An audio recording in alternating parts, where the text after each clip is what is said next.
Happy Friday, guys. We made it. How awesome is that? Hello, mighty entrepreneur. Thank you for joining. Please tell me your name and where you're from. I would just like to know.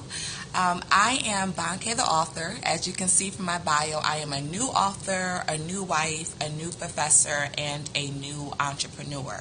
And so the things that I scope about, hey Alexandria, so the things that I scope about relate to all of those things. Thank you for inviting followers. So my title for today is Protect Your Spirit, and it kind of relates to everything. Portia from Rochester. Hi, I just watched, it's Mighty One PR. Got it. I just watched you yesterday. I like your spunkiness. So, let me get into it. Okay, so, hi Essence. I'm doing a lot of new things, a lot of things that require faith, a lot of things that require grit, a lot of things that require strategy. Okay, so I've been very blessed to have wonderful, awesome, amazingly smart people around me to share advice and information, and I've taken all of that in. No problem. So when I decided that I was going to self-publish my novel, my debut novel, Always Want More, from Saudi Arabia, how cool is that? Greetings. V for Vendetta, huh? I could dig it. So, I want to know why you chose that profile picture, though. I'm just curious. So I've been blessed to have all these amazing people around me, and I did research. So when my debut novel, Always Want More, was about to come out, I was, reading up on social media marketing or whatever. So prior to that, I had been off of Facebook for 3 years. I was on no social media, none, for 3 years, and it felt awesome and amazing. For me, I just like to live life. I like to be completely immersed in the moment. I like to have freedom to move without worrying about anybody else's scrutiny. Because the fact of the matter is, if you are on social media, you have put yourself in the public eye. Nobody put you there. You put yourself there.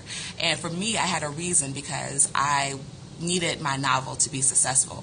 I was going to use Kickstarter to raise the money, which I did, and we successfully raised $5,000, and Facebook was a huge part of that. So I had to be on there. Okay, cool. So as I was on there, I'm thinking about why I'm on there, all of the perks of being on there, and then all of the ways that you can use Facebook to have a positive influence, because that's what I'm about. Anywhere that I am, anytime I open my mouth, I want to change the atmosphere. I really do. That's what my expectation is for myself. And so that's how I was on Facebook. So at first it was cool. It was awesome. I had been off for so long. So it was exciting to reconnect. Like I said, it helped me to raise the money for Kickstarter, and it was helping me to get the word out about my novel, which it definitely helped at that phase of my life.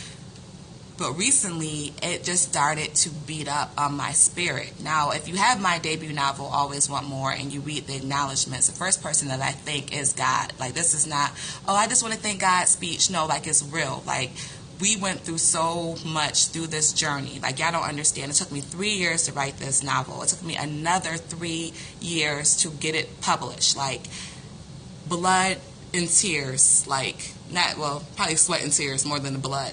But it was a toll. It was like climbing a mountain. It really was. And so the agreement that me and God have had is like, I'm trusting you. I'm trusting you. Like, to do the things that I have been doing, it has been such a departure from my comfort zone, but I'm letting God use me. I really am. But I also know, I'm a student of the word. I also know that the more that you are in the world, the more you are susceptible to attack. It's very easy to stumble. It's very easy to lose your way. It happens to people all of the time. People go in with faith, and then you, in your pursuit of trying to sell things or be popular or get that role or whatever it may be, you start to make little compromises that will eventually taint your spirit. And it's just that real. And I've seen that. You can feel it on certain people. You can feel it as you're watching certain people's journeys and trajectories, and you can see them being lost to the enemy. it's just as real as that. So for me, and I've always been, I believe in spiritual warfare. Again, I'm a student of the Word. I've been taught very well. Good morning. Come on in and log on. Let me know if you need anything. Of course. Yep. You look nice. You're welcome. So I believe in spiritual warfare, and I believe in being on the offensive. And I've been taught very, very well at Church of Love Faith Center and by Joyce Myers. I watch her all the time, and by reading the Word itself. I like the New King James Version. Anyway, so I say all that to say the agreement that God and I have had is, if it doesn't feel right in my spirit, I'm not going to do it. I don't care. I'm not making any compromises. So that's what Facebook started to feel like for me. Like, it was just bringing me out of character. Like, I'm on there and I'm feeling envy towards other people. Like, that is not who I am. That's not who I want to be. You feel like you have to boast about certain things. Like, you're trying to get attention. And for me, and I'm just speaking about me, it was bringing out the worst in me. And I was like, if it's not feeling right, I can't do it. And of course, I kind of wanted to stay on there. So the other side, I'm thinking, well, I really post about positivity and I'm making an impact. The things that you would tell yourself to justify. Or, I'm an entrepreneur. I'm trying to sell books. Like, I'm a new author. How can I not be on Facebook? I can't do it. But it just kept not feeling right. And I'm just so glad that the Holy Spirit has me to the point where if something doesn't feel right, like, I can't, I just really get the heebie-jeebies. And so that's why I'm off of Facebook right now. And it feels great. It feels great. I feel like I'm more in tune with reality.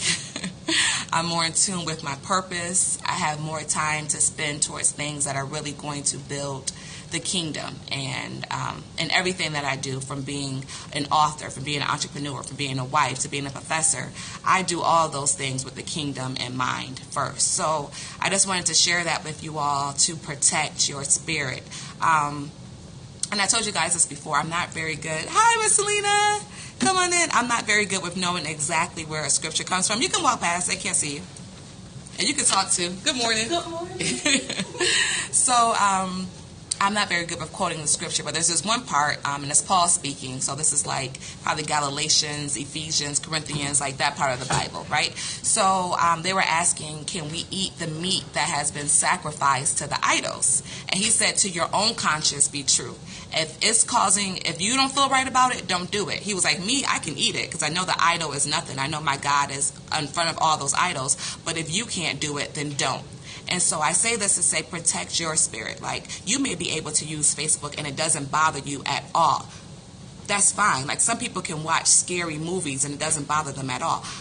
Everybody has things that, everybody's spirit is different. And we all have things that will either help or hinder it. And we just have to be in tune and touch enough, take enough time to hear and to feel, because your feelings, your core, your spirit will let you know, that ain't for me. And everything ain't for everybody. And so that's my message for today. Protect your spirit. If something doesn't feel right, don't do it. It doesn't matter if you feel like, oh my God, I'm not going to get this promotion. I have to. Because at the end of the day, you are a child of the Most High God. He is who is on the throne. He is who makes decisions. He is who your favor comes from. So you don't have to trust in man or systems or formulas. Trust in him and you will be fine. So my book sales have gone up since being off Facebook, because I know God knows me. God knows what I can and cannot take. And I want to be in this fight for him. Every day that I'm on this earth, I want to be in battle. And so I just have to do things to sustain my spirit. And he tells me, that ain't for you, but I got you this way, and you're going to be good. And so that's my message. I hope that was helpful. Again, I'm Banke, the author. I am a new author, a new wife, a new entrepreneur, and a new professor. And I just share things that relate to those different facets of my journey. I love y'all, and God bless.